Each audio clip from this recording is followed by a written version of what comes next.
دوستوں ویڈیو شروع کرنے سے پہلے میں آپ سب کو بتاتا چلوں کہ ہمارے چینل لائف سولوشنز کو لائک کریں، سبسکرائب کریں اور دوسروں کے ساتھ شیئر کریں اور بیل آئیکن کو بھی دبا دیں۔ دوستوں ہماری ایونٹس فرام اسلامک ہسٹری کی سیریز کو بھی سپورٹ کریں تاکہ ہم لوگ اس کو جاری رکھ سکیں، اور آپ ہمیں زیادہ سپورٹ کریں گے تو پھر ہم لوگ حضرت محمد صلی اللہ علیہ وسلم کی زندگی کے بعد واقعات کے بعد صحابہ کرام اور اسلامک ہیروز کی بھی ایک سیریز بنائیں گے۔ دوستوں جب حضرت خدیجہ اور حضرت ابو طالب کی ڈیتھ کے بعد حضرت محمد صلی اللہ علیہ وسلم کو دعوت دین پھیلانے میں بہت ہی زیادہ مشکلات کا سامنا ہونے لگا، کیونکہ حضرت ابو طالب ایک قریش کے سردار تھے۔ ان کی ڈیتھ کے بعد قریش اور بھی زیادہ تنگ کرنے لگے تھے مسلمانوں کے لیے، تو پھر حضرت محمد صلی اللہ علیہ وسلم دعوت دین پھیلانے کے لیے طائف کی طرف چلے گئے۔ طائف میں ایک قبیلہ تھا جس کو بنو تھافق کہتے تھے۔ حضرت محمد صلی اللہ علیہ وسلم یہ سوچ کر گئے کہ اگر بنو تھافق مسلمان ہو گئے تو پھر وہ حضرت محمد صلی اللہ علیہ وسلم اور ان کے ساتھیوں کو پروٹیکٹ کریں گے اور پھر قریش ان کو تنگ نہیں کر پائے گا، تو پھر اسی وجہ سے وہ حضرت زید کے ساتھ طائف کی طرف چل پڑے۔ وہ 135 کلومیٹر کی دوری پہ ساؤتھ ایسٹ کے مکہ کے ساؤتھ ایسٹ پہ واقع تھا۔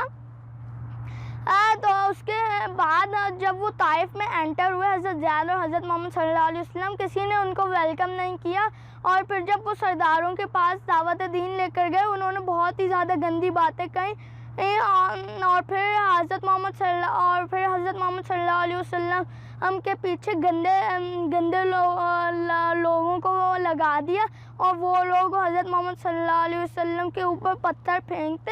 حضرت زید نے حضرت محمد صلی اللہ علیہ وسلم کو بچانے کی بہت کوشش کی، مگر پھر بھی حضرت محمد صلی اللہ علیہ وسلم کو بہت ہی زیادہ چوٹ پہنچی۔ آخر میں حضرت محمد صلی اللہ علیہ وسلم اور حضرت زید ایک باغ میں آ کر بیٹھے، ان کے جوتے بالکل خون سے بھر گئے تھے۔